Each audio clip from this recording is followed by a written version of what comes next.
So do let me know if you can see me and hear me okay.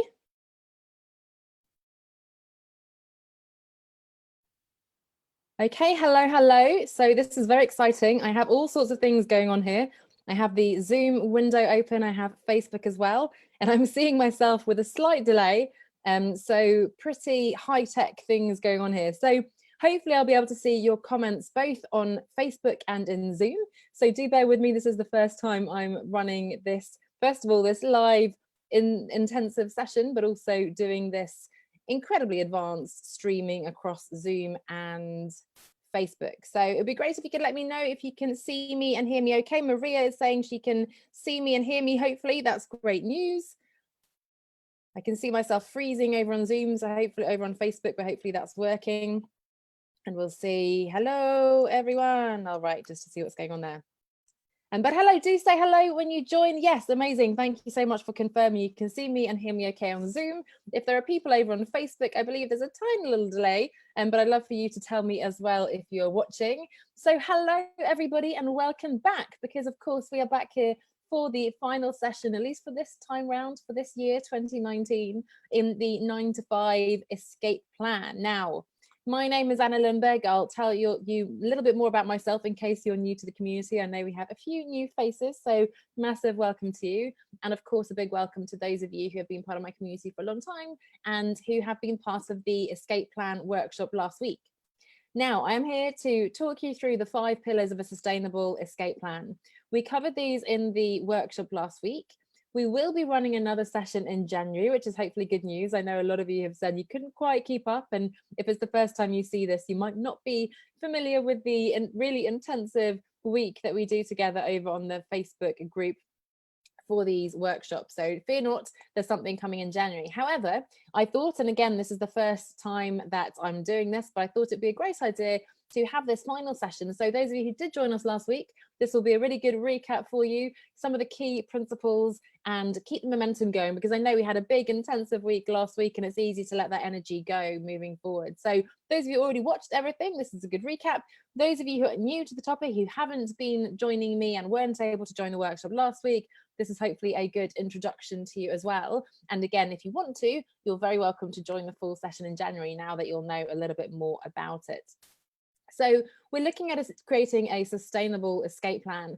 And the reason why I'm really emphasizing that word sustainable is that anybody can say sayonara to their boss. Anybody can just quit, resign, hand in your resignation letter, leave your office. And pretty much anyone these days can also put up a website, say, hey, I'm a coach, I have a business, start contacting people LinkedIn and print some business cards and, say that we have escaped. We're working for ourselves. And I must admit, I did this too when I first started. I'm now a business owner. Now, I'm afraid to say that a website does not a business make. And those of you who have started a business and maybe haven't yet seen those clients come in as fast as you hoped, maybe it isn't quite as easy to work out even what it is you want to do or how you're going to set up your business or whatever that might be. You may begin to realize that, hang on a second, yes, that was a massive step to quit, to decide to take that step out of the so-called 9 to 5, but it is only that first step. So really important step, but it is only the first little baby step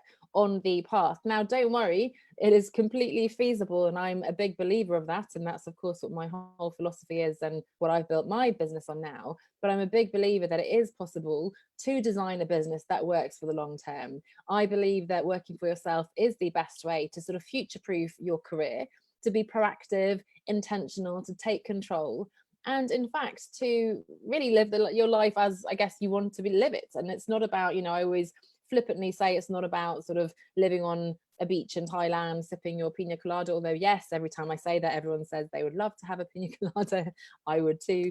Living on a beach isn't all bad, but it's not about that extreme, right? It's about designing things that work for you, for your preferences, for your hobby, for your personal life, for your family, for traveling, for living by the sea, whatever it is you want to do. And that's completely feasible. Now, we tend to think in these black and white terms. We're either over here or we're over there. The reality is much more nuanced, and it's much more about taking those steps along the way, taking the little steps, of course, the one step outside, and working towards that bigger long-term future. And that's again what my philosophy and my teaching is all about. It's not about any get rich quick schemes or hustling away in the short term to make lots of money and retire early. It's really about building that long-term vision that you're going to be working for, maybe, you know, plodding along. It's not so sexy as maybe some other coaches or, you know, plans might tell you, but this is really what I've found to work with myself and with clients, and hopefully with you too. So looking forward to this session. We do have about an hour, so apologies if I go over. I always try to pack this as full as possible, of course, with lots of content. But to be honest, this session, of course, is just a recap. It is an overview. So if you're new to this topic, please, and of course, if you were part of the workshop last week, ask all your questions. Please throw everything at me. This is your opportunity to ask anything that wasn't clear last week. If you're new to this session now, if it's the first time you're watching, let me know anything at all, and I will try to answer here if it works out. And if not, then you know what, we can take it offline, and I'm happy to discuss it with you either, you know, via messenger afterwards, or perhaps in a call as well. Now, do stay until the end, because I will be, of course, telling you more about how you can potentially work with me, how I can support you going forward. So let's spend this hour together, and we'll wrap it up nicely and see how you might be able to take the ideas of today further. And there is also a special bonus, which I'll tell you more about at the end, which is quite exciting, and hopefully a bit of an incentive to hang around until the end of today. But really, again, massive welcome. Thank you for showing up. Thank you for your trust and for spending an hour, possibly another hour with me, and let's get going. So again, my name is Anna Lundberg, and I do want to introduce myself in case you're new to the community. I am the founder of One Step Outside. I've written a book, Leaving the Corporate 9 to 5. It's full of stories of people, so it's not just me, people who have been able to transition out of that structure and are either working for themselves, they've changed career sector perhaps, they're having a portfolio career, which I know is appealing to many of us, those of us who like to wear many hats. Lots of passions, lots of skills, lots of different ideas, and they might be traveling, they might not have worked out yet what it is they want to do in terms of a business, but all those stories of people who have left their jobs and are making something else happen, so creating that sustainable escape plan for themselves essentially. I also have the Reimagining Success podcast, so if you are a consumer of podcasts, I know I'm constantly listening to podcasts these days, whether I'm walking around or just before going to bed or having a shower. I'm very much a podcast consumer, and if you are too, it's a great way to, you know, get the on the go listening, get the sort of other aspects of the process, I suppose, and just immersing yourself really. And apologies, I have some notifications coming in, but that is what happens when you are live on lots of different windows and lots of things going on. So I am a business coach and strategist. I work with people combining really my old corporate life, interestingly, which of course you can do in a creative way. So I worked in a multinational corporation for 7 odd years, then working as a consultant in large corporations as well, and big name brands in fragrance and beauty departments. So Burberry and Dolce & Gabbana, Hugo Boss. Really, you know, exciting, amazing job really, and you know, nice salary and colleagues and all these wonderful things. And as a few people have told me recently, you know, it's hard to sort of say goodbye to that, and you feel like, hang on, there's something wrong with me. But I did ultimately in 2013 realize that no, this was not for me. And today is not the time when I'm going to tell you my whole story. Suffice to say that I made that decision to take the leap outside of the 9 to 5. And this focus on the sustainable escape plan is really what I've learned since then. It's the last 6 odd years really now, my own escape plan, or lack thereof in some instances. So let me help you avoid the mistakes that I have made. My experience of coaching others, and of course all the stories of people and the people I've just met along the way, because of course when you start opening up to this whole world that I didn't know existed, you meet all sorts of interesting people, and that's of course where the story begins. So, and we are going to be looking at the 5 pillars of the sustainable escape plan. And again, these are really based on sort of consolidated learning that I've done from my own experience, from these other people I've talked to, and really key, whether, to be honest, you're at the absolute beginning and you have no idea what you want to do, it's really important to lay these foundations, or you're further along, and I hope, and I certainly still am using these 5 pillars, and my clients are too, once we have the business, these are things that we're going to continue working on, developing, evolving, and making sure we have those in place for the future. So again, wherever you are on the spectrum, we're talking sustainable escape plan, and that really is for the long term. We're in it for the long haul. I hope you are too. This is not, again, just sort of an easy way out. This is very much something that's going to take time and effort, but believe me, it is going to be worth it. And, you know, in terms of, I mentioned there's some of the mistakes I've made. again, don't want to bore you with all the things that could possibly go wrong and have gone wrong for me, but I'm sure you can imagine and maybe have even experienced some of these things yourself. And, you know, we talk about maybe rushing into action. So what I see often is people decide, I don't want to do this, I'm going to do this other thing. And you desperately sort of throw money at a course or a program, or you, I don't know, you go off and put up this fancy website and business cards and so on, thinking this is what you want to do. And you haven't actually taken the time to reflect on what it is you want. Again, those parameters of what does success look like for you in life? What kind of business do you think would be a good fit?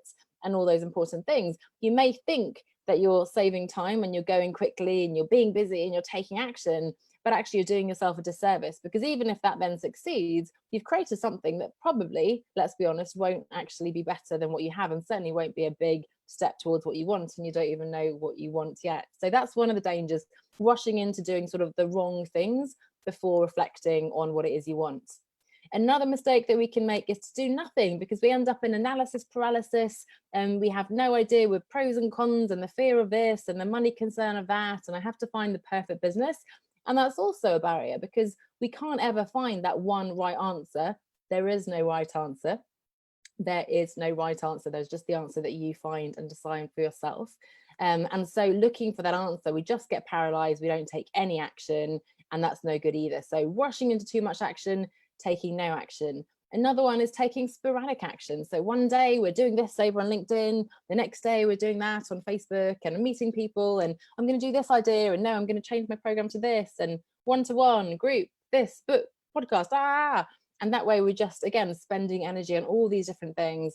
We're not doing anything long enough to really get results, and we're just ending up with a whole host of lots of little bits here and there. We feel like we're busy, we feel like, you know, we're doing a good job, and actually we're not going to see those results. So, you know, a few examples of things that can go wrong, and really, again, having these 5 pillars in place, and again, they're going to evolve and things to work on, is what's going to help you to build that sustainable plan in terms of, and we'll talk about this, but in terms of your personal life and in terms of your business as well. So I'm seeing a few more people join. Hello, Charles, great to see you. And Pius as well is on as well. I can't see people on Facebook, so I'm hoping that's working. We are streaming to Facebook for the first time, so hopefully this is all good for everybody. We'll always be learning about these new tech things, and hopefully this will be available as well. But thank you to those of you who are joining me live, and hopefully there'll be the replay available too. So do let me know if you're watching the replay. So who's ready to talk through the 5 pillars? It's already 15 minutes in and I am ready to get going. So we're going to talk through the 5 pillars. Please let me know any questions, again, whether you're watching live on Zoom, on Facebook, or you're watching the replay. Let me know your questions, and again, I'll do my best to answer them today, or we can of course take them offline, and we can either, you know, keep messaging back and forth, or I can get on the phone with you and we can talk through your specific situation and how that can move forward. Regina, hi, great to see you. Hopefully you're watching me on Facebook and that's all working. It'd be great if you could confirm that it's working. We're over here on Zoom wondering if you guys can see us on Facebook, so do confirm. And you've joined us just in time because we're about to go through the 5 pillars. So great to have you with us, and we're going to be doing this little sort of summary version of last week's workshop. Now, the first pillar is, and this is very core to my message and hopefully something that will come as no surprise to those of you who know me and my philosophy very well. The first pillar is actually reimagining success and finding your personal definition of success. Now, I always talk about success and people ask me, why do you talk about success? Why don't you talk about happiness or fulfillment and all these things? And the truth is that actually success means that you've achieved a goal you've set. So the question has to be, what is that goal? And usually, and I'm speaking for I think many of us, we've inherited a definition of success, a so-called goal, in terms of, and this is the sort of traditional path that we see, the go to a good school, good university, good company and so on, full-time employee, stable salary, get the pension, and not to mention, you know, the big house, the mortgage, the car, the husband or wife, the 2.4 children, or whatever the average is now, the cat, the dog, etc., the Volvo. So that's sort of the conventional definition. It's all around having this steady job. It's the prestige of being in a big company. I'm head of this. Our identity gets very caught up in that. It is that I have the fancy business card. I go to a networking event and everyone wants to talk to me because I work in this big company.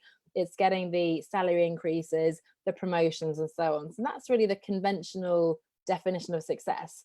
And I don't know if you're, again, new to this, but have you ever stopped to think, is that actually what you want to be working towards? And it's something certainly that I hadn't thought about until, you know, a number of years ago, 2013, as I said. And I suddenly thought, hang on a second, you wake up, you've worked all your years in this school, university, and you think, actually, this is not my definition of success, although of course I couldn't formulate it in those words at the time. But really reflecting on that inherited definition. And for you, it may be something else. You might have had parents who really wanted you to be a doctor or a lawyer, and that's what they forced you into. Or I don't know, they married, had children young, they were very entrepreneurial. So perhaps you've had the opposite problem. They forced you into running your own business, and your core dream is actually having a full-time job, who knows? But the truth is, our parents, teachers, society, not to mention television and so on, can really sort of impose that ideal on us. So the first thing to recognize is, what is that sort of conventional definition?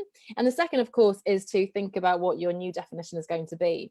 And as we're talking about escaping the 9 to 5, and of course I use 9 to 5 quite loosely. Some people work 7 to 7, 24/7, God forbid, you know, more than Monday to Friday and so on, but we all understand what I mean by it. But there are a couple of sets of reasons, I think, when you leave your job. And there are push reasons, which are things that you're escaping from. And there are pull reasons, so things you're escaping to.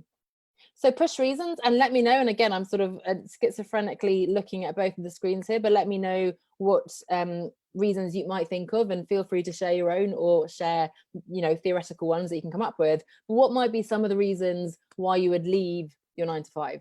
So these are the push reasons. These are the negative things you're leaving behind, you're escaping from. So I'll throw some things out. It'll be interesting to see what you guys say watching both live and on the replay. But it might be the very rigid structure of the hours, for example. You might want to work more flexibly and so on. So you're escaping this. You have to get into the office by 9 o'clock. You can't leave before 6, you know, whatever that particular time structure is for you. It might be that you're escaping from the stress, the pressures. You might even have got into a case where you're physically, mentally burnt out. Hopefully you've sort of caught this before that happens. But that's a possibility, that you've pushed yourself so hard that you're escaping from a really stressful environment. It might be the office politics that you're getting away from, that really toxic environment, a bad boss. That's one of the top reasons why people leave their jobs. Bad boss, horrible culture, competitive. It might be that you're escaping from the long commute. Maybe actually the job is great, but you just hate that long drive in the UK on the M25, or the underground, the Northern Line here in London. It's absolutely horrendous. I never travel now in the rush hour. The Waterloo and City Line is another one. So those are some of the examples of things you might be escaping from. Let me see my notes. Yeah, I think those are some of them. I mean, redundancy, obviously, sometimes the decision is taking out of our hands, in which case that's something we're sort of leaving behind. Okay, this company didn't actually value me as an employee. They restructured, they didn't ultimately care. That sort of supposed security and stability that we had isn't actually as secure and stable as we thought, in which case, you know what, I'm sort of escaping this company that doesn't care about me as much as I thought. Maybe you're escaping the endless meetings and emails and so on. So let me know what you're escaping from. So those are the push reasons. However, it's incredibly important to know what you're escaping to. Again, thinking about the sustainable escape, you want to have something that's intrinsically motivating you to move towards something. You don't just want to jump away from something for the sake of it. In fact, we had a coaching call in my group coaching program on Monday where somebody was saying, you know what, this reflection is actually making me realize how great my current job is, which, you know, is a little bit surprising. He still wants to leave that job, but it's just an important thing to recognize. There are a lot of positive things as well with the structures we have, and you probably won't notice what those are until you leave. So you need to make sure you understand, okay, I hate all these things, but you know what, I really love helping people, managing my team, presenting, negotiating, selling, whatever it might be. Really think about the things that you do love, that you want to bring with you, first of all. And then, of course, what are the things that you want more of? So I always talk about freedom, flexibility, and fulfillment. And those are things I think that can resonate with a lot of us. So again, let me know, what are you escaping to? So what are the things, the values, the people, maybe the activities, what things are you actually escaping to? And so in terms of those, for me, you know, freedom, it could be autonomy to make your own decisions, to be more creative, to decide when and where you're going to work. And that's also flexibility in terms of, you know what, I don't want to work these days, I want to be able to work from home, and so on. You want to be able to go to the doctors on a Monday and then maybe work on a Sunday evening, who knows? But that flexibility is really important. Whether you want to travel the world, for example, or you want to have a young family. So both of those situations require flexibility. Or maybe you want to move out to the countryside and you want to work from home there and not commute in. So that's the flexibility. And then fulfillment, because most of us, again, this is my ethos, there are other people I'm sure who, you know, want you to just start a business that gets you money and actually then retire early, or do as little work as possible in order to get as much return on possible. Now, of course, I'm all for relaxing and doing fun things, but for me, it's important that the actual work is really engaging and really, you know, fulfilling as well. So those, the combination of the freedom and the flexibility, but also the fulfillment, not to mention, by the way, the financial goals that we have, because most of us are pretty comfortable in our current standard of living. We want to maintain that quality of life, and of course we're happy to cut down on some things, but you know, generally we want to live a certain kind of lifestyle, and getting away from that is quite scary, and thinking that we have to let go of that and completely change our life can be quite scary too. So again, let me know what you're escaping to, and it could be, again, location independence, that creativity, you know, being more passionate about something, finding more meaning, but understanding what you're trying to escape to, again, to get you intrinsically motivated to know where it is you want to get to, because otherwise, how on earth can you ever manage to get there? If we don't know what our intended destination is, we can't possibly plan the journey there. So really important to think about, what are you escaping to?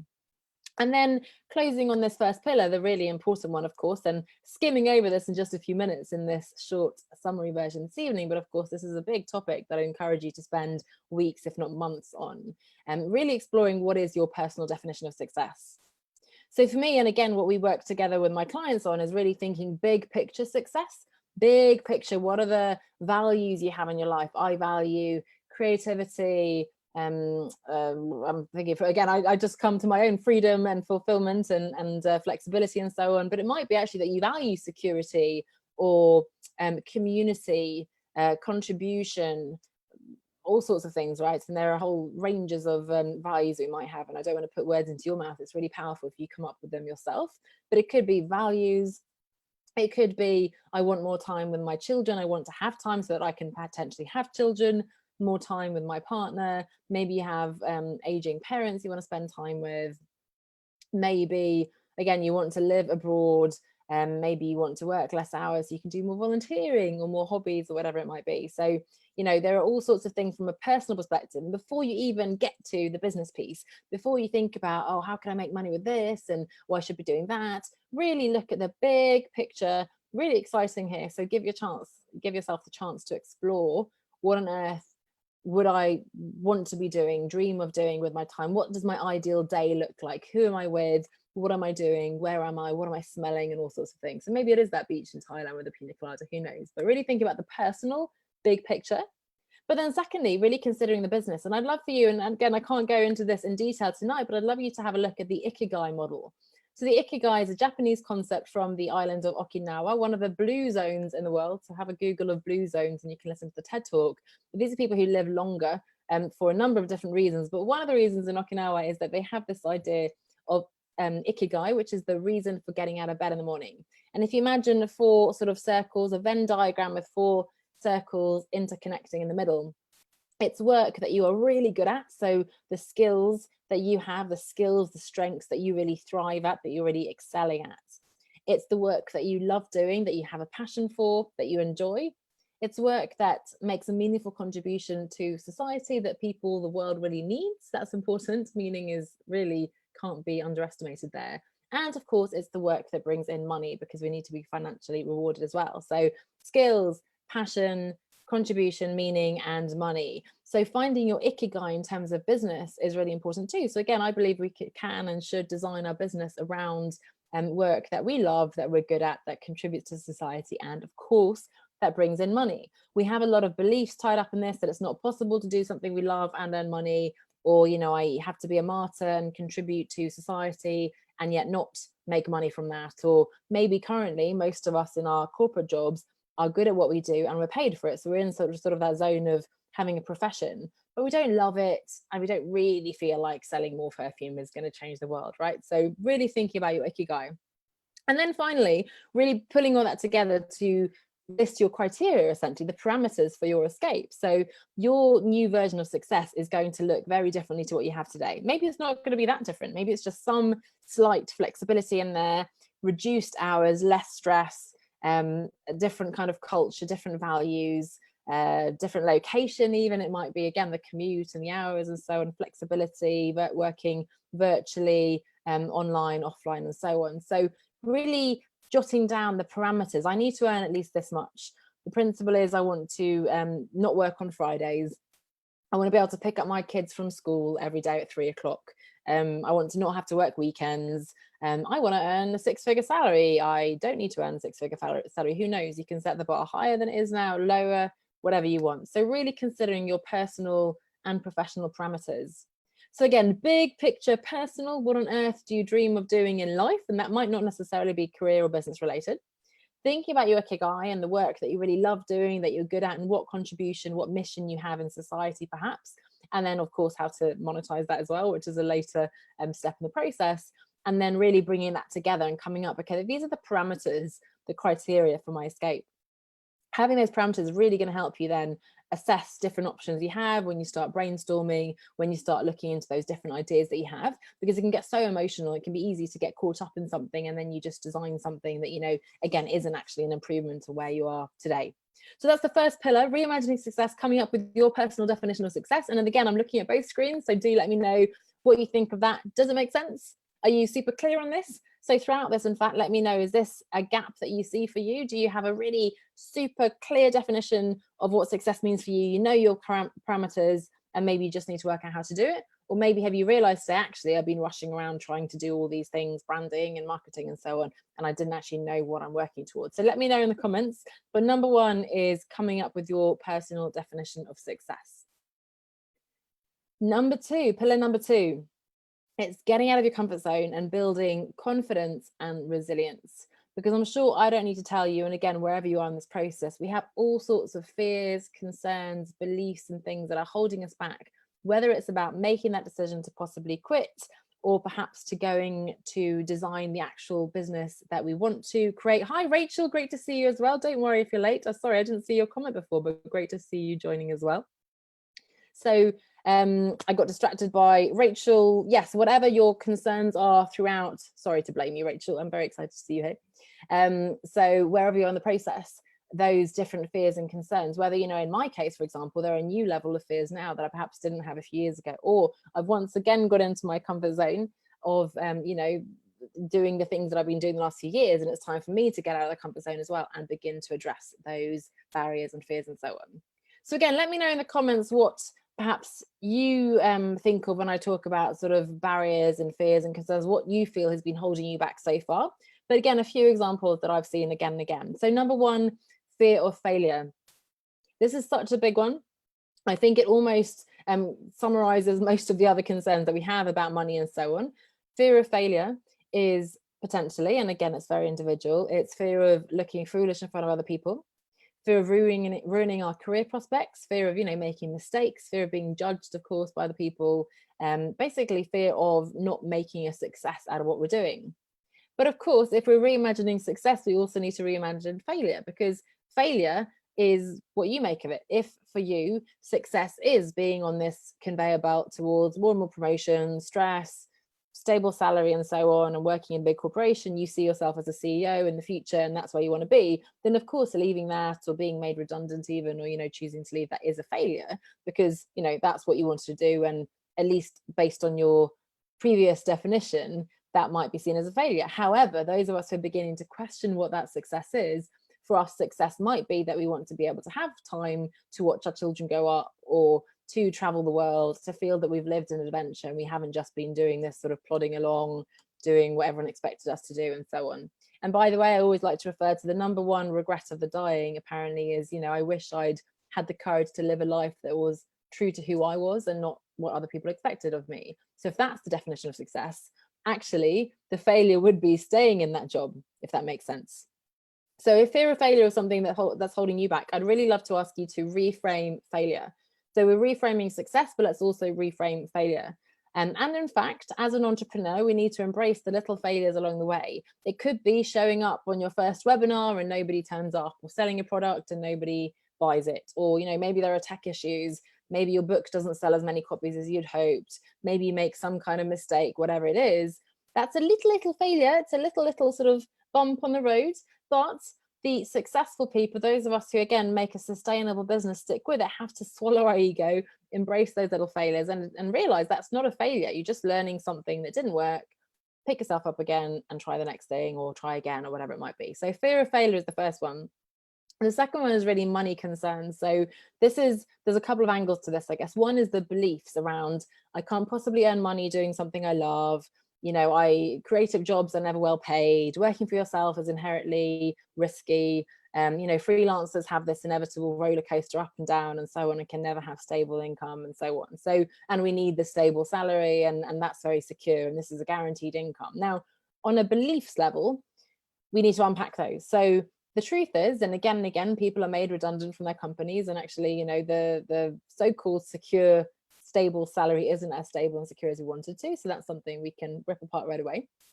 If you look out in the world, in your network and friends, acquaintances, colleagues, you will find examples of people who are working as freelancers for themselves and so on, very successful. We don't have to go to the echelons of Richard Branson and so on. There are many other people, small business owners, solopreneurs and so on, who are doing a great job, making a living out of doing what they love. So, we can look out into the world to question some of those beliefs that we have. And then we have the actual mathematical piece. So we have the beliefs, and you need to question those, and you need to work on those from a mindset perspective. But of course, there is a concrete piece of, I need to have enough.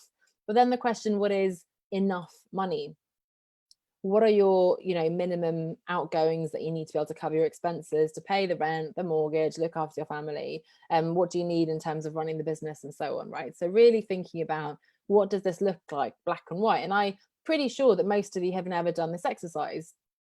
So really sitting down, looking at, what do I need? What do I want? And to be honest, that number may be much less than you have in your corporate job, or for that sake, it might be much more, because actually, your corporate salary is kind of an arbitrary number. So looking at, these money numbers and actually going, I need X amount to escape my job, but actually my stretch goal is something much higher. So it's a time to sort of imagine that maybe you want less, maybe you can live on, maybe you want more, maybe you can live on less. So really breaking apart the fear of not making enough money. You really have to define what enough money is.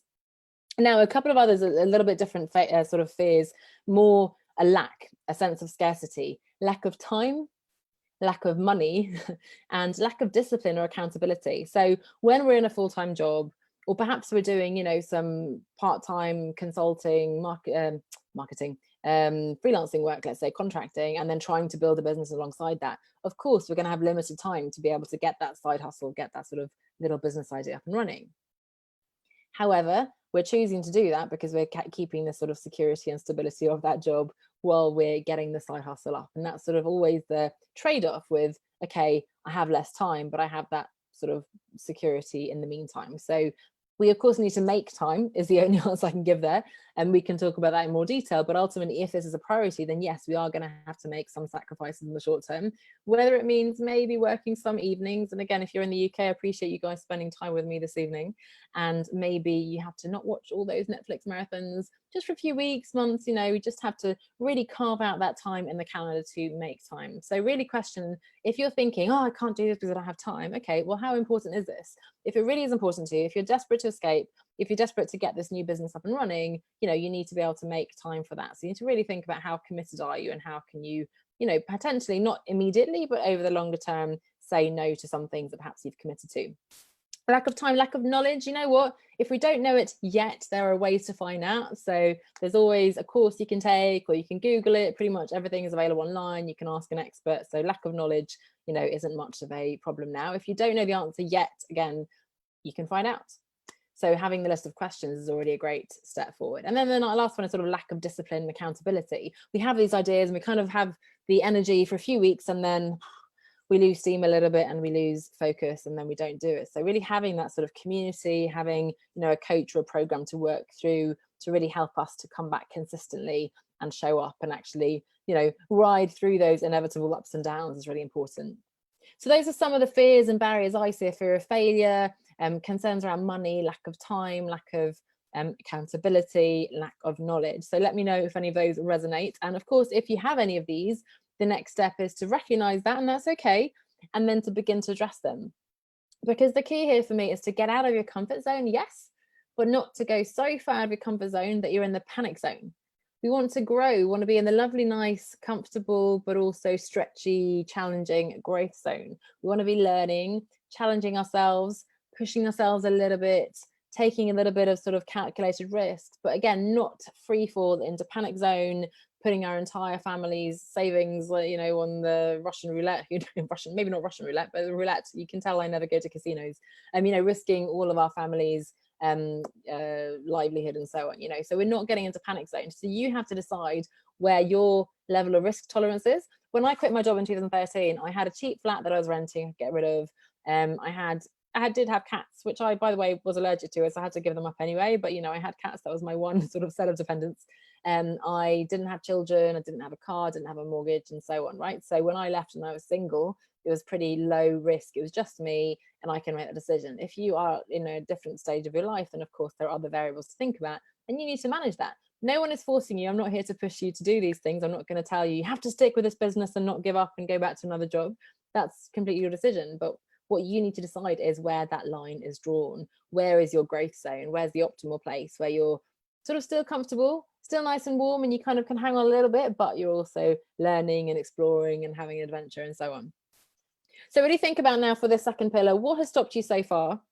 What are the biggest barriers, right, that are holding you back? Whether you are, again, right at the beginning, you just begin to think about this and you haven't got very far, or you're already further along and, you're maybe not getting the clients yet that you're hoping, or you're not quite getting it up and running as you'd hoped. So, what's stopping you? How can you start today doing something, right? And again, how can you ensure that you stay in the growth zone, not the panic zone? So how can you start moving out of your comfort zone, trying new things, taking some little risks, learning, growing, pushing the boundaries?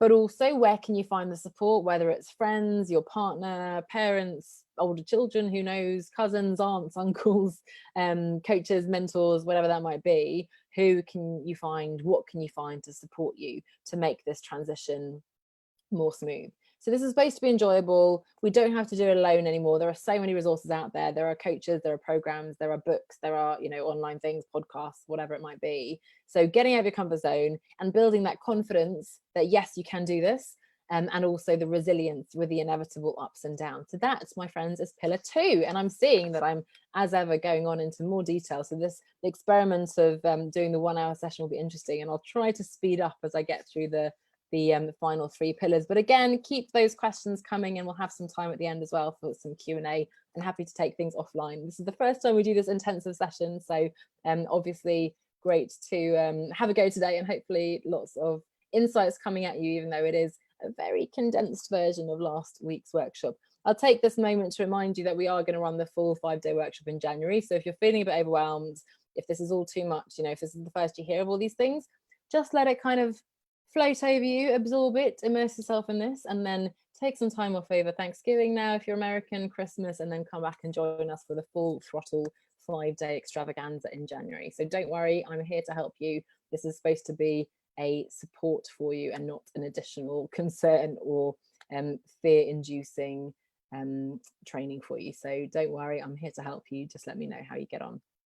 So pillar 3. Now, pillar 3 is getting the right business fundamentals in place. And this is a massive topic, so I'll try to hold myself back and not go into too many details. But the foundation here is having the right business model to be able to have a sustainable business. Now, sustainable, as I keep emphasizing, is sustainable in terms of monetary, financial, from a business perspective, that you can make it work, but also, of course, for you personally. And I Googled what the definition of a business model is, and that's actually just a plan to help you successfully run a business. And of course, because we're redefining what success means, that means you get to decide what that success is. And that means you have to define the parameters for that business, what kind of business model would be right for you, based on, again, going back to pillar number 1, what your personal criteria are, what your professional criteria are, and so on. So it's not necessarily just about the money. And depending on your priorities, if you're looking for an easy escape, if you're just, I want out, I want to quit this job, I hate it, it's toxic, it's horrendous, stress, burnout, or maybe you've been made redundant, or you've had to leave, whatever it might be, it's super urgent for you to get something up and running. In that case, you know, there are models you can choose that will be easier. For example, for me, when I first left my job, I started consulting. It was taking existing skills, experience, expertise. It required only me to put up a website, basically, and a few social channels. And to be honest, I got most of the work via my existing network. In fact, all my work, to be honest. I had very few website visitors on the new channels that I'd created, and it was all word of mouth. And so I was leveraging my existing network, experience, expertise, and skills. And with a service-based business like consulting, freelancing, and providing a service like maybe social media or admin services like a virtual assistant is obviously much easier and quicker to get off the ground than a product-based business where you have to design, you have to order, you have to produce, you have an inventory and all sorts of third parties and suppliers and supply chain and so on, distribution. So if you are urgently wanting to escape, then maybe there's a bit of a sort of an interim transition kind of role, like I did again initially going into the marketing consulting. And then over time, I was able to sort of more evolve the coaching and my writing and presenting and teaching and all these things into my unique business model now, which I've designed to work with, you know, the parameters that I have. So again, completely up to you to choose the business model that's going to work either for, you know, short term now, get me out of here, I need to escape now, an easier transition. And then the second step, of course, is having the dream business, the ikigai, as we said, the work that you love, that you really enjoy, that makes a difference in the world, all these things. And that might take a little bit longer. If nothing else, it takes longer to work out what that is. So really taking the time, giving yourself the time to explore and to build that business again for that really long-term sustainable escape. So again, what is success for you? And you want to consider in the immediate term, effort versus impact. So if something is a lot of effort with an uncertain return, again, if you're desperate to leave, maybe that's not the right thing for you.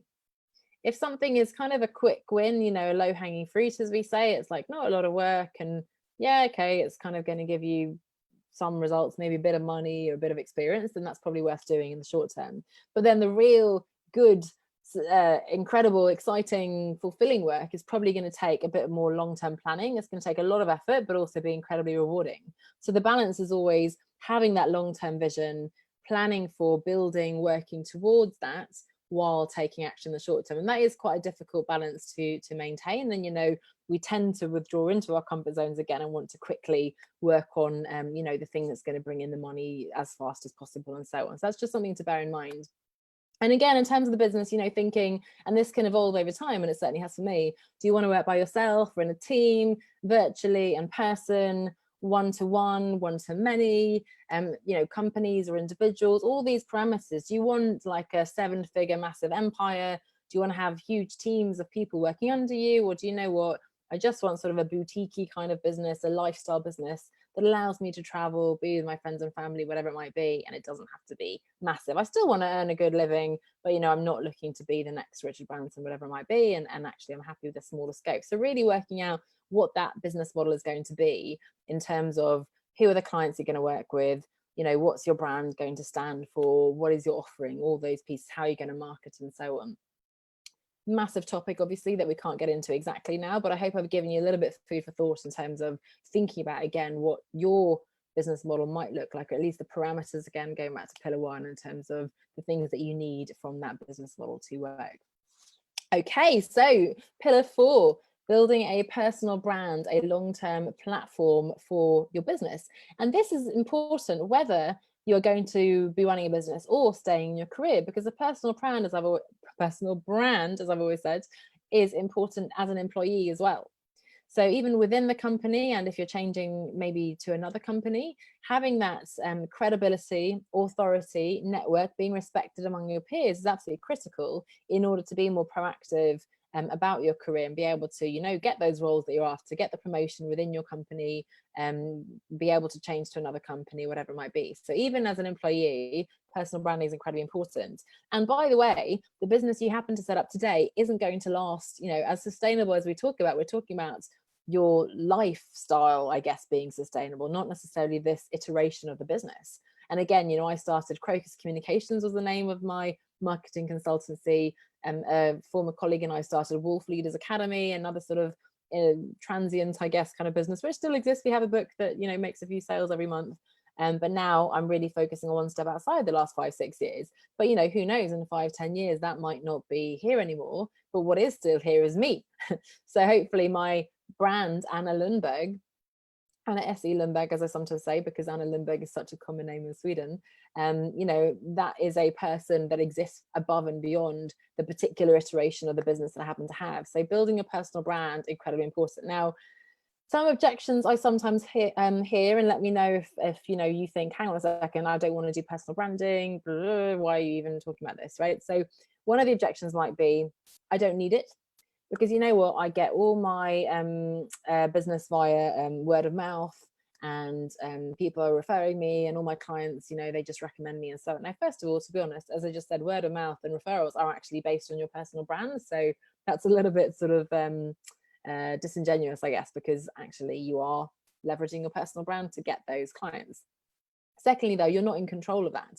You can't manage that very actively. You have no idea if, you know, Charles and Maria are going to recommend me today, or if Regina and Rachel are going to recommend me tomorrow, or if no one's going to recommend me at all, or, you know, one month I have 4 recommendations, the next month I have none, and so on. So just relying on word of mouth is great at the beginning when first starting out, and it obviously means you're doing an amazing job because people are referring you, recommending you, but it's not necessarily a consistent income stream, you know, that you can really rely on. So that's one thing. Word of mouth, yes, but that is personal branding, and it's not, you know, super consistent. The second one is, it's so icky thinking of myself as a personal brand, selling myself. I just want to help people. I just want to contribute. I just want to make a difference. And, you know, I just want to live in this happy fairy tale butterfly unicorn world. Now, I also want to help people, and I've tried to understand myself that selling is serving. Because if I want to help people, the best way to do that is for them to work with me, assuming I have a good solution for their problem, assuming I have a great product or service, whatever it is, getting that person or inviting that person, seeing if they're a good fit, and if they are, actually getting them to buy from me, to pay me, is what is going to get them access to my solution and make all the difference in their world. So whether I'm a personal trainer and I'm going to help them look incredible on their wedding day, or a photographer who's going to take a picture of their newborn, it's going to be absolutely beautiful and the best memory they've ever had, whatever that might be, I'm helping them with that solution. I'm serving them. I'm finding people who need me, who want me, who are willing to pay for me, and I'm offering my service to them. And that's a really important differentiation. Selling is serving. Plus, by the way, if we want, again, a sustainable business, we have to make money. So by all means, do volunteering. And I'm just talking to someone in the group here who does volunteering and loves it more than sort of any of her work and so on. So find a way to volunteer. You can do pro bono while you maybe do some more lucrative work somewhere else. You can have layers of products. As you can see, I do a lot of free content here. Make sure there is the podcast and articles and all sorts of resources for people. If they can't afford to work with me, there are lots of things they can do and hopefully get as much insight as possible. But again, the best way to be able to, you know, make this progress they want to make is to actually work with me, whether one-on-one or one of my programs. So it's just something to think about, that yes, we do all need this, whatever you're selling.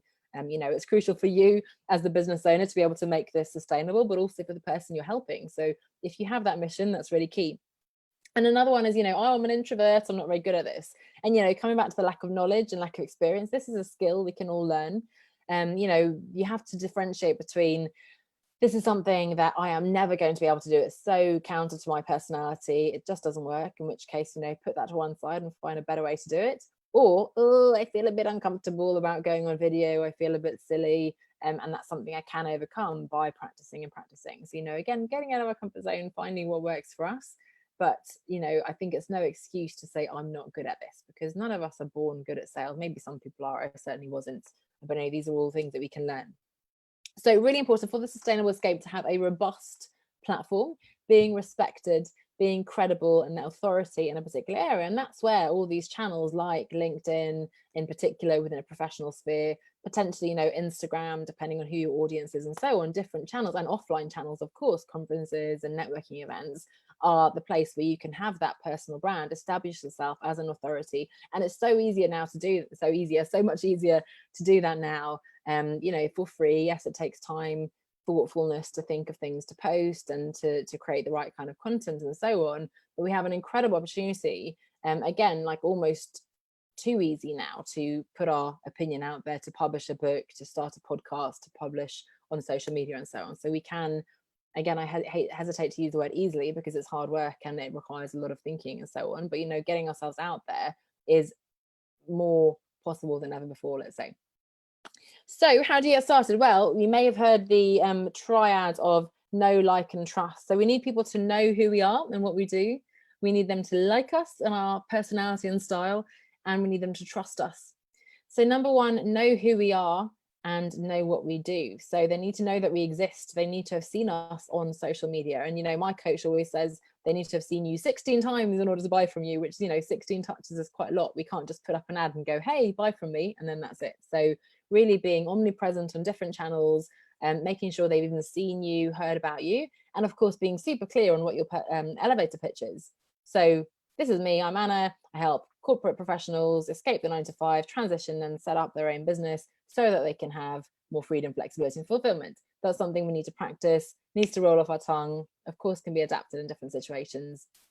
Elevator pitch, people need to know who you are, and they need to know, oh yeah, you need to talk to Maria because she is the go-to person for this, or definitely Rachel is the best person if you are this type of business owner or whatever it might be, right? So being able to be referred by other people is absolutely key. Again, personal brand. So know is the first one. Like, these days, we buy from people. These kinds of things like the Facebook Live, the Zoom call that we're doing over here, the, there are so many ways now, podcasts and trainings and so on, that you can get to know me, let's say, and my personality and style. And you can find out, is this, someone I want to be working with, and what's her story? Does it resonate with me? And so on. So, finding ways to tell your story, to be yourself, because we want to be ourselves. We want to be authentic and genuine, and not sort of, put on a persona in the business. Our business wants to be sort of a whole part of ourselves, but let people get to know you. And, again, if you're an introvert, you don't want to be a public personality, that's okay. You don't have to share pictures of your children and what you're eating and all those things, but, choosing things that are relevant to the work that you do can be really powerful. And then, of course, people need to be able to trust you. You need to have the credibility, authority. They need to know that you know what you can deliver. You can help me with this particular problem that I have. You have the solution. So you've helped other people, you have testimonials, you can show that you've done it. You can teach something that people can then learn that, yeah, she really knows what she's talking about. So again, know, like, and trust. So this is something that we need to work on over time. Again, whether you've just started out, building an audience is really something you need to start doing sooner rather than later. Or if you're further along, something really important in terms of building and evolving that brand. And again, remember, it's important whether you're, working for yourself or you're an employee as well. And the number one thing for this one, for the fourth pillar, your personal brand, is consistency.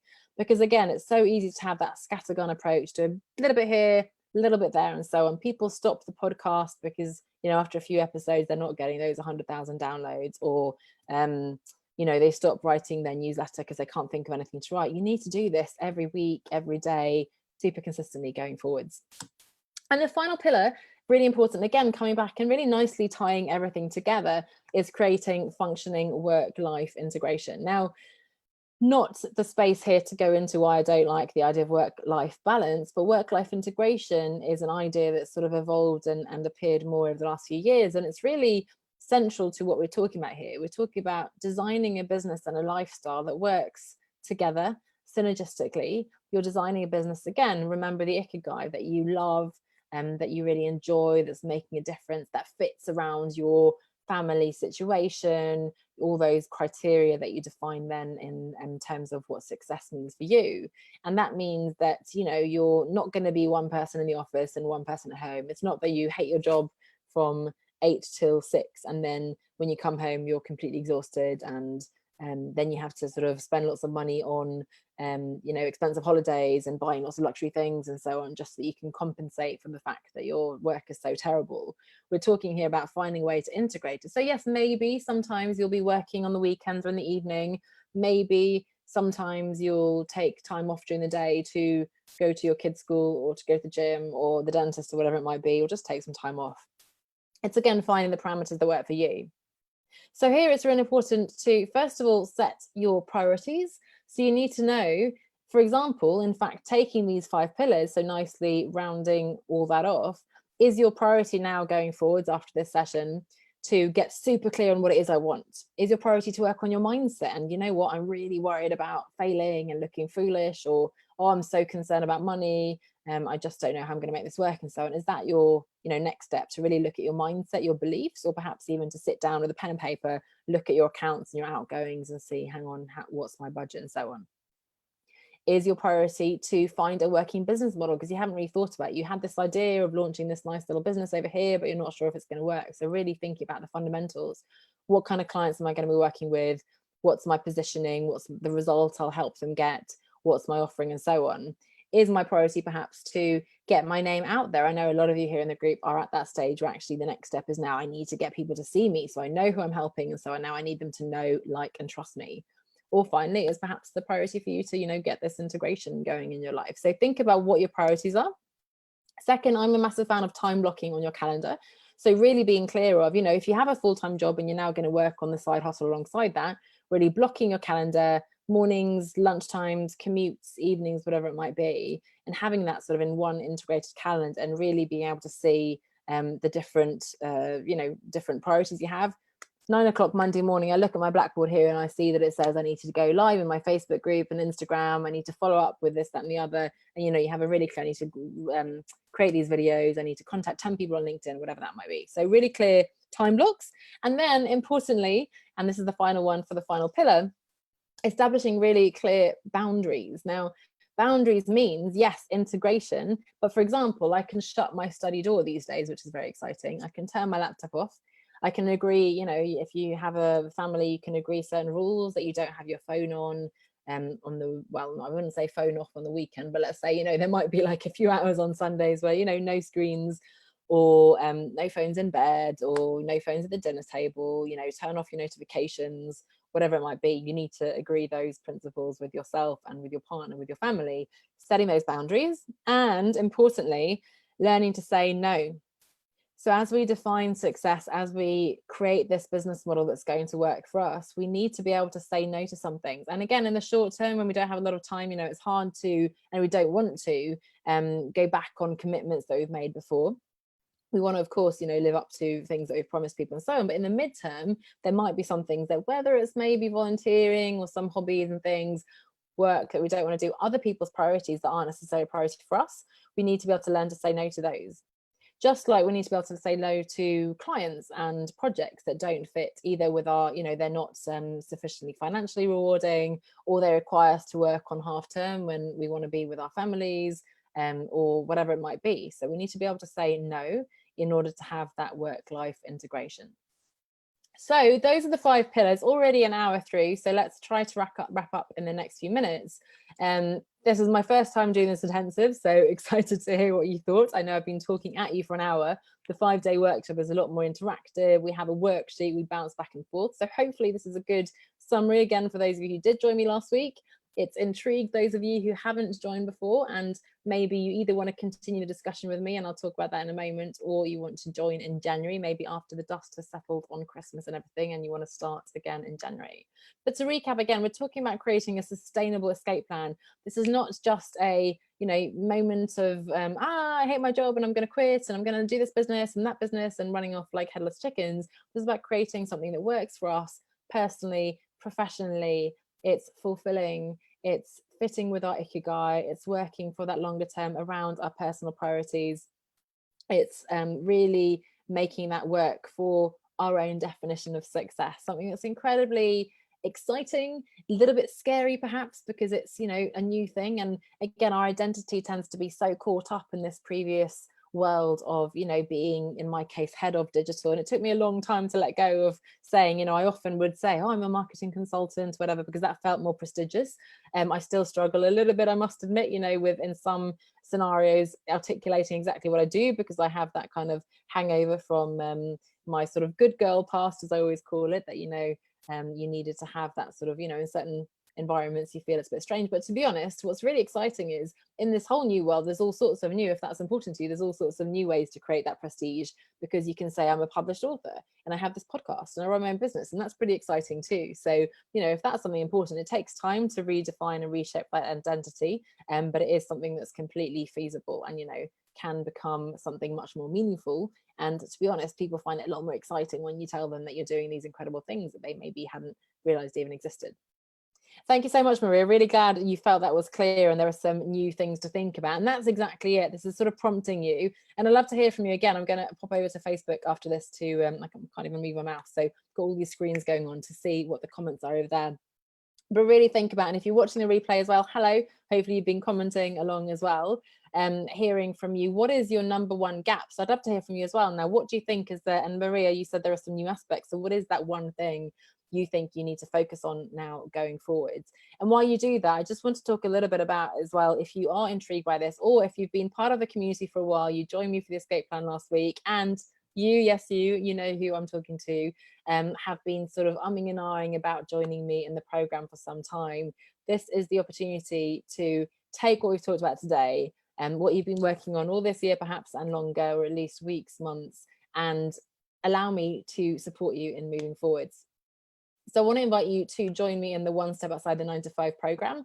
I opened up enrollment last week and the bonuses are going away this evening. So this is the final chance now before we let the dust settle again and head into Christmas and spend some time with our loved ones and so on. But it's a great opportunity. And in fact, I've just started with a few new individual clients as well. It is still a great opportunity to get a head start on 2020. So rather than waiting until that traditional time on 1st of January, waking up with a hangover, maybe if you're a drinker, or just being tired from staying up last night and thinking, I need to do all these things. This is the year and I'm going to make this business work, and I'm going to get more clients, and I'm going to get fit, and I'm going to lose weight, and I'm going to quit my job and all sorts of things, right? I'm going to meet the love of my life and have children and not have children. I don't know what else is on your list.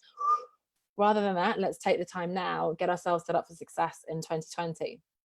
So the One Step Outside the 9 to 5 program is my flagship program. It's a very comprehensive roadmap to take you through, potentially right from the beginning of, I don't even know what it is I want to do instead of what I'm doing now, through to working out that big picture definition of success. In fact, working through those 5 pillars, working through the mindset issues, your fears, your concerns, those things that are blocking you, helping you get out of your comfort zone, but still not into panic zone. So having the support and community and cheerleaders around you to really sort of guide you, manage that risk, and make it sort of a smoother and more enjoyable ride. Helping you work out then, among all your different ideas, what is the best place to focus, what is that viable business model that's going to work for you, and of course then get that up and running, build your audience, grow that community, and attract ultimately your first client. So that's a big ask. So it is a 12-month program potentially, but I have people coming in, you know, who have already done that deep work, for example, and they'll come in and we'll work just on the business model piece and the marketing. And I do have others who work from the beginning to the end. So it's a monthly subscription. You know, if you feel that you've made the progress you wanted to make in 6 months, that's absolutely fine too. So it's very flexible, but it's really a combination of life coaching. So all these big picture questions of what is important to me, what are these barriers that are getting in the way, what are my values, and what would I love to do? What if everything worked out, and what would that look like? Which is an incredibly exciting, but also again, scary thing. Calling you out a little bit, asking you some difficult questions. So that really coaching side of things, if that's something you've experienced before, but also coupled with the really tangible, concrete business frameworks, strategies that work in terms of both pragmatically and also in the longer term, more sort of idealistically, building this sustainable plan and business that's going to work for you. So there are 12 modules now. We divide it into sort of 4 sections, starting with a big picture, making a decision, getting the business off the ground, and then really implementation. So looking at time management and really how to execute, how to troubleshoot when things inevitably go wrong, and so on. The way it works is, and you can of course read more about it, I should say, at onestepoutside.com/9 to 5, and I'll put the link as well in the comments, onestepoutside.com/9 to 5. So all the information is there. You have 12 modules on the membership site. So you have access to this private site at myonestepoutside.com, where you'll be able to work through at your own pace. So it's very much self-paced. Audios, videos, PDF worksheets, all sorts of materials that'll be useful to you. And I'll be able to point you in the direction of what I think will be the best path to sort of navigate through. So we'll kick off with a one-on-one call together to really talk about, okay, this is my situation, this is where I need help, and okay, so I can tell you, I think you should really reflect on this and then move there. Now, I would always recommend that everyone starts with the vision, because even if you think that you've done that, it's such an important piece and it's something we need to revisit again and again. So the membership site, access to that 24/7, so you can work on that through your own pace between calls. Then we have now weekly group coaching calls every Monday evening at 8 o'clock. So if you join the program now, you'll be able to join us next Monday. So weekly 1-hour group coaching calls. We're a small group. It's a fantastic opportunity to get one-on-one coaching in that small group environment. It's almost like, well, in fact, it's the best of both worlds, I'd say, because you get the really intimate sort of one-on-one, really tailored support on the specific things you're working on, your situation, your business, but you also get a bit of the group dynamic. And I have to say, in the last few calls, we had some really amazing insights coming from hearing what other people are going through, and what they're working on, and sharing both the similarities and maybe the experiences that you have that might help someone else as well. You've got the membership site, you've got the weekly calls, and we also have a private Facebook group. So separate to the big free One Step Outside group I have an exclusive private group. And I say exclusive in the sense of, it's private to the people who are paying in the program as well. So 12 modules, huge amount of content. I create new stuff all the time as I get questions in. We have a lovely group in there, and I'd love to have you guys join us. And again, the bonus that I've created, and I think this is really key for some of you, because my whole process is all around the long term, as you've heard. It's all about sustainable escape plan. It's the long-term brand building. It is really being in it for the long haul, and that's so incredibly crucial. However, I know that some of you are keen to, and aren't we all, get in a bit of cash in the beginning. So really prove to yourself that this can work, build your confidence up, reassure you that yes, this is actually viable, and if nothing else, get that extra buffer and get the income coming in. So to help you make the decision, I've created a client generation bootcamp. So this is really to give you concrete, pragmatic tools right away from day one to help you make some clever choices about bringing in money right away. So even if you're not quite sure on the big dream, and you're sort of just starting out and so on, I'll be able to equip you right away with some tools and ideas to really accelerate that process, and sort of to squeeze the window between if you are in a rush and if you don't want to plod along the rest of the year and sort of hopefully get something at some point, which some people are happy to do. If you're a bit eager to get ahead of the game, then that client generation bootcamp training, I think, will be absolutely critical for you.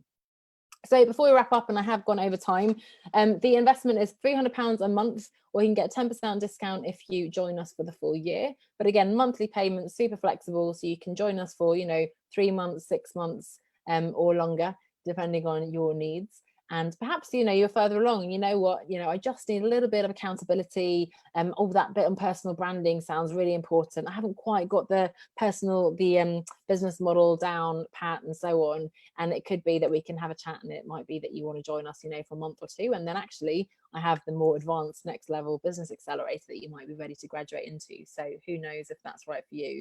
I do also, of course, offer one-on-one coaching. If you have literally no idea what you want to do, if you're like, I don't even know if I want to start a business, then I have the Reimagining Success one-on-one coaching package as well. So conscious of time, I want to be respectful. I did say this was going to be an hour, and as expected, I have gone over because I wanted to pack this so full of material. These are the 5 pillars of the Sustainable Escape Plan. It's the end of our time together with the 9 to 5 Escape Plan workshop. We had our 5 sessions working together last week. We did some bonus sessions on mistakes to avoid, the support system you need in place. Those videos are coming down tonight. So I say midnight tonight, I'm going to be sleeping at midnight. So tomorrow morning UK time, I'll be taking those down from the Facebook group. But of course, I will be back in January, and there'll be, a new all new, improved, I'm sure, and better refined version of the escape plan workshop if you want to join us for the full 5 sessions. But in the meantime, if you'd like to chat to me about the One Step Outside the 9 to 5 program, or about, you know, working with me another way, because again, I have a few different options for you. If you're not sure if this is right for you, if you're curious, if you just like to discuss a little bit what we've talked about tonight, because I know it's quite full on in terms of what we've been talking about this evening, let me know. You can get in touch with me on Facebook. Hopefully you're subscribed to my email list. You can get me at anna@onestepoutside.com, anna@onestepoutside.com. And we can get on the phone and we can have a chat about your specific situation and how I might be able to help you moving forwards as well. So Maria's saying, right now I need to see what it will take financially. Yeah, and that's absolutely key. And I love that you picked up on that there. So staying in the growth zone and not getting into the panic zone, because that's it. We're not talking about being ridiculously, you know, risk taking and what's the word? It's the end of the day. What is the word? Reckless is the word I was after. Being reckless with our money, so important. And if we want this to be sustainable, it's all very well to think, you know what, this is exciting, I can do this, and who cares about the money, I'll solve that later. The reality is, invariably in a few weeks, months, whatever that time period is, we're going to begin to get that panic creeping in. We think, actually, I'm working through my savings, I'm not getting any money. And that's certainly something that I've experienced, and this is something we need to deal with. So yes, 100% look at it now, and really look at the numbers as well as the mindset piece. And another important insight, absolutely, look at what you're escaping to and not just escaping from. So really think about the, perhaps in my case, as I said, the freedom, the flexibility, the fulfillment. What is the ideal? If everything worked out, if I were a fairy godmother and magicked your perfect lifestyle and business together, what would that look like? Where would you be? Who would you be with? And what might the business look like? And, you know, not in terms of the details of the exact sort of URL of the website and business cards and whatever, but again, the big picture parameters, the things that really matter, the structure of the business model, the way in which you're going to market that, how you're going to build your brand, and so on. So really, really important. So really glad, hopefully that gave you some food for thought. Again, if you're new to this, I appreciate this is a lot to get through. So again, you can get me at anna@onestepoutside.com. You can get on the phone. And I look forward to seeing if you are on Facebook. And I know the reason why I did this on Zoom was I know some of you are not on Facebook. So if that is the case, then of course you can email me, and I have lots of other resources to share with you as well. So fear not. Well, thank you so much for joining me. I hope this has worked over Facebook. I'm going to hop over in a minute and see how that's gone. And that is the end of our escape plan for this round. Do join me on Sunday, both in the Facebook group and on Instagram. And I'll be doing the Reimagining Success Advent calendar. So bit of lighthearted fun, but really reflecting on the different things in life that matter. So everything from my health and well-being through to relationships and learning, and of course, career and business as well. So join us in the Facebook group and on Instagram as of day 1 on Sunday, 1st of December. If you're American, have a lovely Thanksgiving. If not, then first Advent, maybe. In Sweden, we always celebrate with the first candle that we're going to be lighting on Sunday. I've really enjoyed this week. I don't know about you, I'm a bit exhausted. We've had a pretty intense week, but hopefully, and I have seen the incredible work that you guys have been doing. I know some of you weren't able to join last week, and I believe, you know, for tonight as well, I apologize for not publicizing this more. It is the first time I run this session, but definitely next time I'll make sure that I let you know when we run it, and we'll look forward to working with you on this as well. So 5 pillars of the sustainable escape plan. Looking forward to potentially working with you again. onestepoutside.com/9 to 5. And you can email me at anna@onestepoutside.com if you want to talk about that, or talk about working with me in some other capacity. I would love to help you move forwards with your escape. Thanks so much for joining me on Zoom, on Facebook, and I look forward to seeing you somewhere around the One Step Outside ecosystem. And if not, have a lovely end of the year, and we'll get started again in January. Bye for now, everyone.